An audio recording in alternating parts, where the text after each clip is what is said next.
Bagaimana hukumnya mengambil uang suami tanpa persetujuan suami untuk ditabungkan demi kepentingan rumah tangga?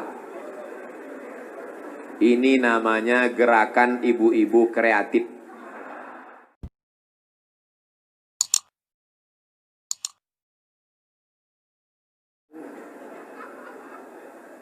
Untuk masyarakat Indonesia yang beragam, bagaimana model bertetangga yang diajarkan Islam dalam menghadapi perbedaan keyakinan dan latar belakang etnis? Saya nyewa rumah ngontrak di Mesir di lantai bawah. Di atas namanya Baba Yosef Hana. Baba Yosef Hana, agamanya Kristen Ortodok. Saya bertetangga 2 tahun, dari tahun 2000 sampai 2002. 2002 bulan November pulang. Suatu ketika kami datang mengadu ke Baba Yosef. Baba Yosef, kami tidak sanggup lagi bayar uang sewa rumah. Karena Baba Yosef mengatakan sewa rumah mesti saya naikkan. Karena saya kena kanker. Saratan. Saratan bahasa Arabnya, saya kena kanker nak. Maka sewa rumah mau kami naikkan. Kalau Baba Yosef menaikkan sewa rumah, apa boleh buat? Kami pindah dari rumah ini Baba Yosef. Kenapa? Karena kami juga lebih dahsyat kanker kantong kering. Tahun 98, 99, 2000 krisis moneter. Apa kata Baba Yosef? Kalian jangan pindah, tetaplah di rumah ini. Setiap acara Pak Dubes datang, Baba Yosef kami undang makan bersama. Dan dia juga tetap baik dengan kami. Kami tahu kami berbeda, maka mengucapkan tidak assalamualaikum, tapi kalau ketemu sabahal khair, selamat pagi, sabahan nur, selamat siang, masa al khair, selamat petang, selamat malam. Kami saling menjaga. Apakah karena berbeda lalu kemudian kami berkumpul bersama? Ini tuan rumah beda agama, mari kita siapkan pisau dapur, kita bunuh dia malam-malam. Wala ana abidum ma'abadtum wala antum abiduna ma'abud lakum dinukum waliyadin. Kami tetap bisa bekerja sama. Di Indonesia, tetangga dekat rumah saya non-muslim, kami bertetangga, tidak pernah konflik sampai hari ini. Mereka saya khawatir yang ribut-ribut di internet ini yang nggak bertetangga malah ribut. Manusia gagal paham. Kalau ada orang gagal paham, kita kasih paham. Insya Allah dia paham. Yang jadi masalah ini, ada orang-orang yang cari makannya dari gagal paham. Kalau nggak gagal paham, nggak makan. Bahaya ini manusia. Mesti dibina. Kalau tidak bisa dibina, dibinasakan. Ustadz, ibu saya meninggal seminggu yang lalu. Ibu saya meninggal hari Jumat ini 11 Rajab setahun yang lalu. Sampai hari ini belum hilang sakitnya. Apalagi kalau seminggu yang lalu. Saya mohon doanya agar ibu saya ditempatkan di tempat terbaik di sisi Allah. Nanti di akhir majelis, bukan hanya ibu engkau saudaraku, ibu kita semua. Dulu, makin berjalan hari itu makin lama dia makin berkurang. Di antara yang menenangkan hati ini adalah banyak-banyak berkirim doa. Habis setiap solat, Allah maghfirlaha warhamha wa'afiha wa'afu anha. Kalau kau sanggup baca sekhatam Quran, bacakan sekhatam. Tak sanggup sekhatam, baca Yasin. Tak sanggup Yasin, baca Fatihah. Fatihah tak juga sanggup, parah kali. Habis itu pula kalau kau ada duit gaji sedekah, belikan beras 10 kilo, sarden, ikan, kumpul, masukkan ke kresek, serahkan ke anak yatim. Sebutkan, ni anak yatim tolong doakan almarhumah ibu saya. Di mana dulu tempat dia solat, kau buka sajadah solat kau di situ. Menenangkan hati. Wasta'inu bis sabri wassalah. Mintalah tolong kepada Allah dengan sabar dan salat. Saya tahu. Man lam yadhuq lam ya'rif man lam yadhuq. Orang yang tak meninggal ibunya tak dapat dia merasakan bagaimana sakitnya kehilangan. Oleh sebab itu maka yang masih ada ibunya pulang dari sini, kau belikan makanan kesukaannya, datang ke rumahnya, cium tangannya, suapkan makanan, peluk dia, cium keningnya, senangkan hatinya. Hanya itu yang dapat membuat kau bahagia. Kalau kau ingin rezekimu seperti rezeki raja-raja, perlakukan ayah ibumu seperti raja. Insya Allah semua kesulitan hidupmu akan diberikan Allah kelapangan. Insya Allah. Amin. Ya Rabbal Alamin. Sebelumnya mohon maaf Ustadz, pertanyaan ini keluar dari materi hari ini. Belakangan ini saya lihat banyak perkumpulan orang-orang atau komunitas mengaku Islam modern atau Islam yang bersatu dengan budaya. Bagaimana cara kita memandangnya agar kita tidak disebut musyrik dan diterima di kalangan masyarakat sebagai pecinta budaya daerah. Ini pertanyaannya umum.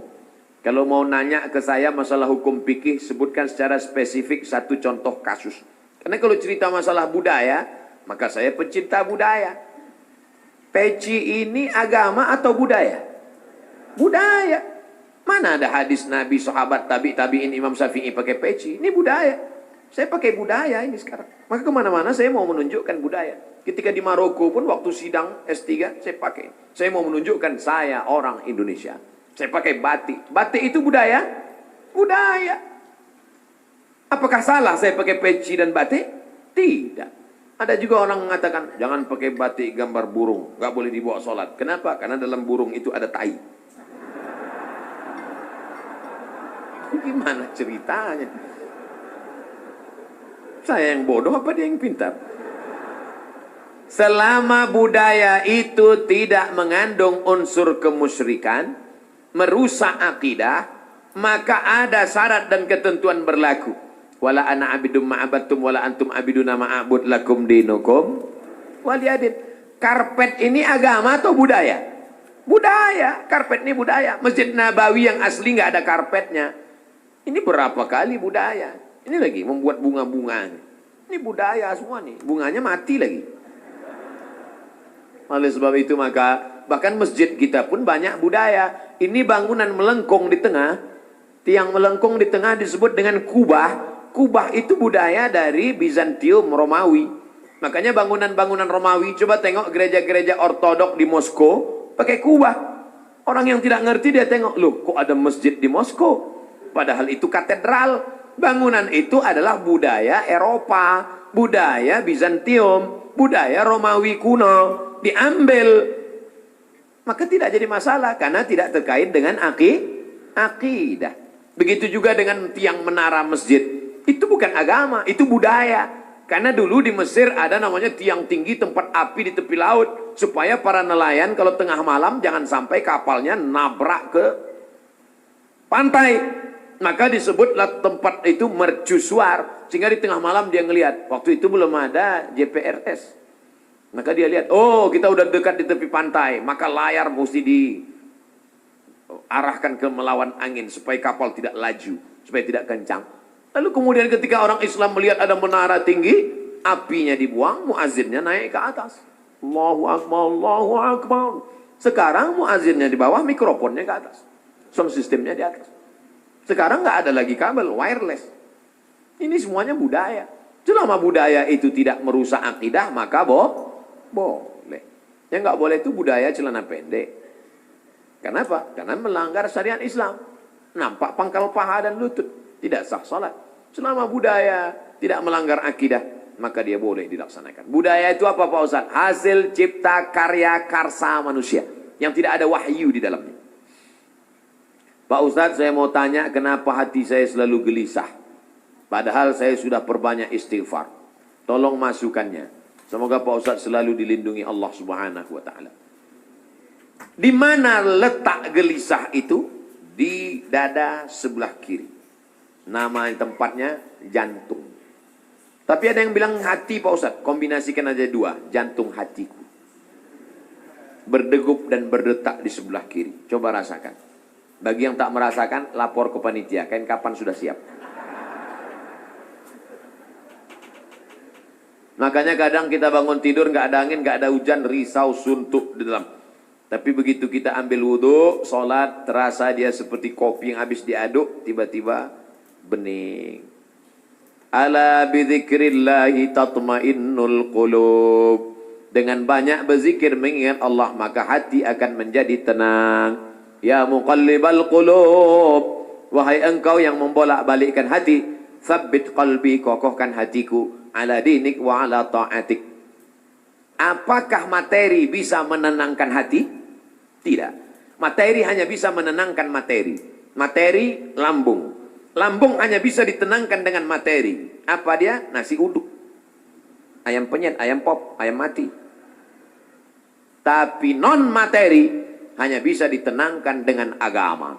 Makanya orang-orang ateis yang tidak beragama, hidupnya sempit, kata Allah ka'annama yas'adu fis sama, seperti terbang Kita kalau naik pesawat, terbang, take off, itu dada terasa sempit. Begitulah orang yang tidak berserah diri kepada Allah. Sempit. Akhirnya mereka mencari ketenangan kemana? Sabu-sabu, pil anjing gila, sakau, penjara, kalau ketangkap BNN, mati. Angka bunuh diri terbesar di dunia, bukan di Republik Indonesia, bukan di Asia, tapi justru di Eropa dan Amerika. Karena mereka meninggalkan agama. Stres, depresi, mobil mewah tapi nggak bisa tidur malam. Jam 2 malam stres, depresi. Makan obat tidur, tidur. Bangun tidur, stres lagi. Bangun tidur, tidur, mati. Sementara kita tenang. Begitu datang ke masjid, duduk, ngelihat muka ustadz, tidur. Panitia penutup, bangun. Fabi ayyi ala'i rabbikuma tukadziban. Nikmat tidur apalagi yang kau dustakan. Orang barat setengah mati makan pil tidur supaya bisa tidur. Nama penyakitnya insomnia. Orang kita baru ngelihat. Berikut ini mari kita dengarkan tausiah. Demikianlah tausiah ini saya sampaikan. Kurang apa lagi? Maka kalau ada teman di sebelah tidur, biarkan. Dia sedang mensyukuri nikmat Allah Subhanahu wa ta'ala. Jadi Pak Ustadz jawabannya, perbanyak zikir. Siapa yang bersolawat 1 kali 1 hari 1000 kali, maka sebelum mati dia melihat tempatnya dalam surga. Siapa yang meriwayatkan itu? Ditulis oleh Syekh Ali Jum'ah, Mufti Mesir. Diriwayatkannya dari beberapa riwayat kitab-kitab sahih. Jadi kau berapa kali istighfarnya? Coba amalkan ini. 1 kali 1000 kali. 1 hari 1000 kali. Beli tasbih yang ujungnya ada 10, 100 kali betul. Allahumma sholli ala sayyidina Muhammad wa ala ali Muhammad. Allahumma sholli ala sayyidina Muhammad. Kadang-kadang belum sampai 200 kau udah tertidur. Bangun lagi, sambung lagi. Allahumma sholli ala. Malu bawa tasbih, pakai tasbih digital yang pencet itu. Allahumma sholli ala. Allahumma sholli ala. Tapi pelan-pelan. Kadang ada yang pakai tasbih itu. Allahumma sholli. Macam makan bakwan kepanasan. Bagaimana hukumnya mengambil uang suami tanpa persetujuan suami untuk ditabungkan demi kepentingan rumah tangga? Ini namanya gerakan ibu-ibu kreatif. Ketika Nabi Muhammad SAW sedang duduk di atas bukit Sofa pada tahun 8 Hijrah, rekonsiliasi kota Makkah, Nabi pulang ke kota Makkah. Maka ketika Nabi sedang duduk, datang seorang perempuan. Nama perempuan itu Hindun. Dia tutup wajahnya karena dia malu kepada Nabi. Hindunlah dulu yang mengunyah jantung Hamzah karena dendam kesumat. Lalu Hindun berkata, suamiku inna Aba Sufyan rajulun syahih. Wahai Rasulullah, suamiku itu Abu Sufyan orangnya pelit, medit, kedekut, bakhil. Apa lagi? Bapak Ibu hafal seterusnya. Apa kata Nabi SAW? Ambillah uang dia selama untuk mencukupi kebutuhan engkau dan anak-anakmu. Ini kabar gembira bagi ibu-ibu sekalian. Tapi ingat, mencukupi. Nah, standar di Bandung saya tidak tahu berapa keperluan karena beda harga makanan di Bandung dengan di Riau. Kalau di Bandung ini standarnya 3 juta, tiba-tiba si bapak cuma ngasih 1 juta, ibu boleh ambil 2 juta lagi. Sambutan yang luar biasa. Mana dalilnya? Itu ayat bapak bapak baca waktu akad.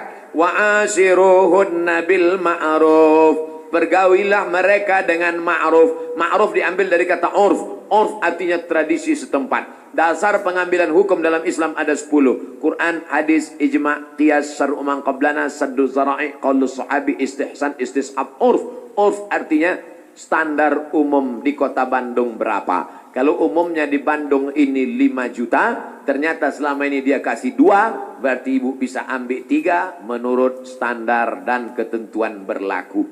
Tapi lebih dari ini tanggung dosanya, saya nggak ikut-ikutan. Saya nggak mau nanti terhalang masuk surga gara-gara ini. Abdul Somad masuk Jannatul Firdaus Begitu udah mau masuk, datang bapak-bapak dari Bandung nuntut. Wah, saya nggak mau gara-gara ini. Di lingkungan tempat tinggal ada anak yatim. Kita insya Allah bersedekah. Tapi di saat ada keluarga yang sangat butuh bantuan, gimana Pak Ustadz? Wal jari dzil qurba wal jaril junubi. Ada tetangga tapi enggak kerabat, tapi ada tetangga dan ada hubungan kerabat keluarga, maka yang didahulukan adalah yang ada hubungan kerabat. Itu kaedahnya. Baik dalam hal membantu maupun dalam hal pergi kondangan. Undangan hari Ahad ada 5. Bagaimana kita menyusun skala prioritasnya? Yang pertama tetangga kerabat. Habis itu tetangga tidak kerabat. Habis itu teman sekantor. Ring 1, ring 2 gitu. Dalam hal ini boleh nepotisme. Sekarang orang enggak. Kalau ada undangan 5, yang pertama pejabat, orang kaya, tetangga yang miskin enggak punya apa-apa, yang kira-kira cuma makan sayur sama telur ayam. Ini enggak benar. Oleh sebab itu dalam hal bantu dulu keluarga. Tapi sekarang orang lebih mau bantu orang lain daripada bantu keluarga. Kenapa kamu lebih mau bantu orang lain daripada keluarga? Kalau bantu orang lain, pujiannya melambung. Kalau bantu keluarga, masa cuma ngasih segini? Oleh sebab itu maka setiap keluarga membantu keluarganya, skala prioritas, tapi setelah itu tetap membantu fakir miskin, anak yatim. Ara'aital ladzi yukadzibu biddin? Tahukah kamu siapa itu orang yang mendustakan agama? Orang yang mendustakan agama bukan orang sekuler liberal. Orang mendustakan agama adalah fadzalikal ladzi yad'u yatim, menyanyiakan anak yatim, wala yahuddu ala ta'amil miskin, membiarkan fakir miskin. Wa fawailul lil musallin, lalai dalam salat.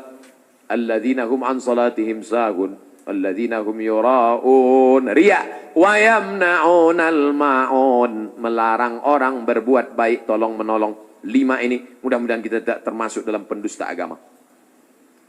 Ustadz, tolong doakan muslim saudara kita di India. Itulah senjata kita terakhir. Kalau ada lembaga-lembaga yang terpercaya memberikan dana, maka kirimkan dana untuk membantu rumah mereka yang yang terbakar, saudara mereka yang terkapar, rumah mereka yang hancur, sumur bor, sekolah anak-anak pengungsi. Dulu Suriah, Palestina, Bosnia Herzegovina, Uighur, Rohingya. Coba perhatikan. Palestina, Bosnia Herzegovina dibantai oleh Slobodan Milosevic, Ali Izzet Begovic, Hanbis presidennya, matang Uighur, datang Rohingya, sekarang India. Walaupun berbeda-beda tempat, tapi substansi maknanya sama. Mengapa mereka disiksa? Pertama, karena mereka lahir dalam keadaan la ilaha illallah Muhammadur Rasulullah. Yang kedua, karena mereka minoritas. Gimana-mana kalau kita minoritas, habis kita dibantai. Tapi kalau kita mayoritas, maka kita selalu menjaga kedamaian, keselamatan. Karena kita adalah agama Islam. Islam berasal dari kata salam. Salam artinya damai. Maka insya Allah, kalau kita menjadi mayoritas, maka saudara-saudara kita yang minoritas akan terjaga dalam kedamaian. Insya Allah. Amin.